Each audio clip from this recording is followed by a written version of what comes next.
Ladies and gentlemen, tonight I come to you from the first ever YouTube presidential debate. The stakes are high, and there's no doubt that the questions will be easy. Our first candidate is a girl from Minnesota named Shelby who is coming to us live from England. And our second, a college student from Milwaukee, Wisconsin named Eric Petri. Shelby, would you please start us off with an introduction, followed by Eric? Hello, everyone, and thank you for watching this presidential debate. My name is Shelby Colley. I am 19, and I'm from Minneapolis, Minnesota, but I'm currently living in Bristol, England for a year doing some voluntary teaching. I'm very much honored to be nominated for the position of YouTube president. I think I'll do a very good job, and I'm very excited to get this debate underway. I think it's going to be a great thing, and I think it's going to be very enjoyable.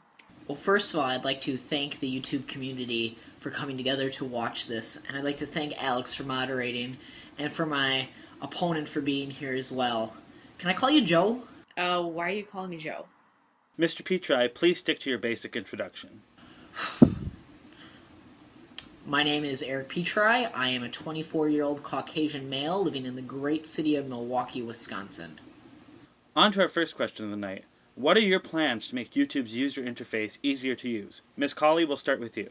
If elected YouTube president, I plan on enhancing the overall interface of YouTube by decreasing the upload time and increasing the maximum length of hosted videos.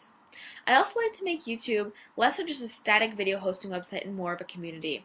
I feel that putting a social networking spin onto YouTube will benefit because it will strengthen the friendships between users and also allow them to communicate at a more personal level. And I think communicating on a personal level is the most effective method of communication. So it makes what YouTube is here for people to make videos, share them with the world, kind of get a more global mindset. It'll make it a lot easier because they feel connected to it. They don't feel like they're just uploading a video and hoping that people see it. They feel a connection with someone else, and they feel that connection can kind of get their ideas to translate and to radiate in a more effective way. Bigger buttons. Some interesting answers. On to our next question. Do you think it's fair for partners and non-partners to have equal rights on YouTube? Of course I think that partners and non-partners should have equal rights. I mean, just because one set of people gets paid does not make them inherently better than the other. I don't see why one should have more rights than the other. It doesn't make any sense. I think that there are certain rights that all YouTubers deserve, and I believe that everyone should have autoplay. Everyone should be able to put links on their channel. These are things that I believe everyone has a right to. And unlike my opponent, I'm not just saying I'm for this. Did you know that 2 months ago, YouTube, either by a glitch or by something they were testing or for whatever reason, allowed all users to have autoplay, and Shelby left this comment. Comment says, "Don't know when YouTube added the autoplay, but I'm ready to kill somebody because of it. I not only support autoplay for everyone, but I do not support murder." These are things you need to think of when electing a YouTube president. Mr. Petri, I will remind you to not slander the opponent. On to our next question. What do you think would be a fair punishment for users who post copyrighted material? Copyright, schmopyrights. I'm not really an advocate of censorship in any way. I think people should just be able to use their freedom of speech and be able to watch and listen to what they like to.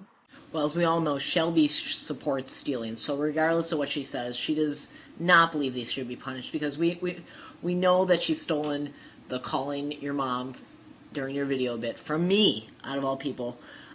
We know that she stole a road sign from Sonic. I'm pretty sure she stole her glasses. What else has she stolen? I don't know. Has she stolen someone's copyrighted material? I mean, it's very possible. And I am against that. I feel performers work hard to create material, and then it's not people's right to just throw it all over YouTube. I propose we sit down and we have a serious conversation with the performers, because this is their material, and Shelby just wants to steal. Mr. Petri, once again I will ask you not to slander the opponent. Moving on, what do you think would be a fair punishment for people who leave rude and offensive comments on other users' videos? Personally, I've always found tar and feathering both a classic and effective way of punishing people. I mean, if people are covered in disfiguring sacks of pus, they won't really be able to leave rude or offensive comments again, now will they? I don't think it will nip the problem in the bud. I propose a type of street justice. I believe that users who leave rude and offensive comments should be spammed. I believe that they should be given the thumbs down. I believe that people should leave comments back like, "Hey, what are you talking about? Eric's great, but Shelby does steal stuff." You're right there. That's a fair comment. Shelby steals stuff. Our next question. Why did you pick your running mate? He doesn't really know that he's a running mate yet, but I picked Bryant, hey Bryant, because he's filled in for me on more than one occasion. I think he's a really trustworthy guy, and plus, he's intelligent and male and good looking, and that covers all the bases. At least I'm honest. I picked Amanda as my vice presidential candidate because she is trustworthy. Even Shelby has to admit that she's trustworthy, because when Shelby visited England for the first time, she had Amanda fill in for her on this channel. I would also like to point out that on 2 different occasions now, Shelby has had someone fill in for her on this channel. And that's not even counting the one time she was gone and no one posted a video. Whereas I have never missed a week. I care about the viewers, so I would never do that to you. Whereas Shelby's busy taking time off to steal stuff. It's ridiculous. Also, if you were to combine the names Amanda